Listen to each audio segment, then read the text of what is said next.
Hi, my name is Nicole. Um, I am a 21-year-old girl who lives in Phoenix. I currently work for a local nonprofit. Um, we give staff to people who have disabilities. We work with the state of Arizona. I love what I do, and I wouldn't change it for the world. I worked hard to get to where I'm at, but I don't make much. Um, I need to go back to school. Either I go back to school or I don't grow in my career. And I don't know what else I'm going to do. I'm so personally torn as to what decisions I should make. I have friends who have degrees and can't find a stable job. And then here's me, no degree, decent position, doesn't pay very well at all. I mean, I'm working round the clock in order to be able to pay my bills. At this point, I work 40 hours a week and then just about an additional 30 hours to be able to afford my life. I have no credit cards. I have no extra anything. Nothing luxurious. I bought a used car. I have a roommate. I make all the responsible choices that an adult should make. But doing it on your own, it's so hard. I had an interesting upbringing. My parents always tried their best. My real mom left me and my dad when I was young. I was maybe one or two. He came to Phoenix. His family lived here. And he met my mom. Well, my stepmom, but I call her mom. I wouldn't change her for the world. I love my mom with everything I have. She's Latina, and she raised me the best she could. She's from East LA, and she'd been through some, trying times in her life. So she really taught me to be strong and push myself. When I was a teenager, my parents, they were kind of really involved in themselves, which, during a life with a lot going on, I don't blame them. So that was hard for me. I was sent off to live with my real mother, whom I had never met. 15 years, and I never said more than 3 words to the woman. I think I was 11, and I had answered the phone. And I said, "Who's this?" And she said, "Renee." And she asked for my dad. And I said, "Okay, let me get him." And I came back to tell her that he wasn't home, and she said, "Who's this?" And I said, "This is Nicole." And that was the last that we had ever discussed.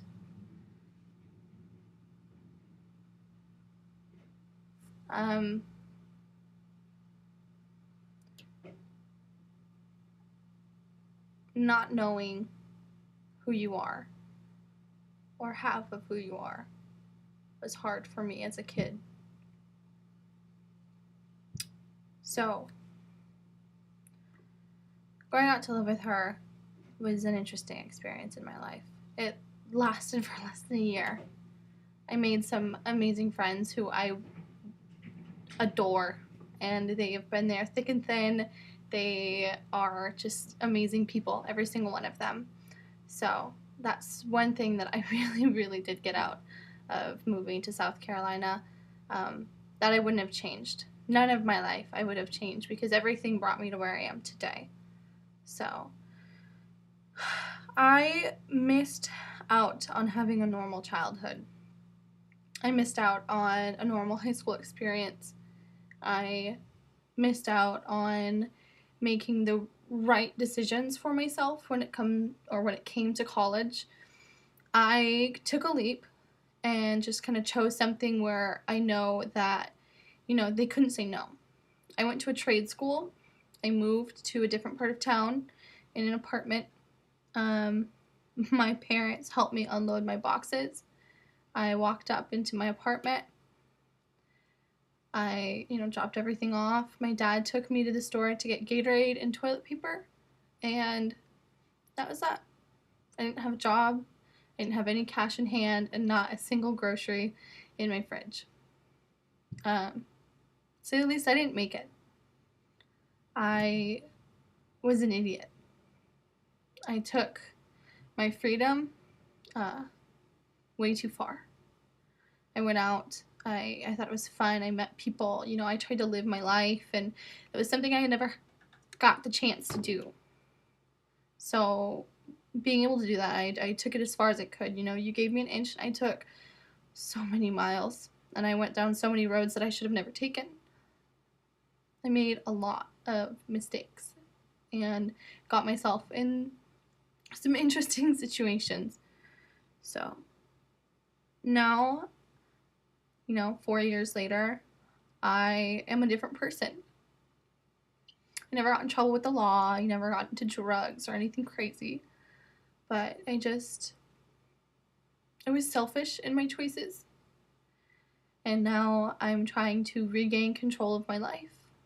As I said earlier, I have a car, I have a home, I have a really stable job, and I love it. But I want to go back to school. And if I don't, then I won't have my job for much longer. I see a lot of other people in my field succeeding around me. They're going so far, and I can't keep up because I don't have an education. I don't have what they have. And I would give anything just to be able to sit down in a classroom and utilize that knowledge in what I do. There's some things that I struggle with, day-to-day stuff that I know if I had some sort of an education, it wouldn't, I don't know, just foolish stuff.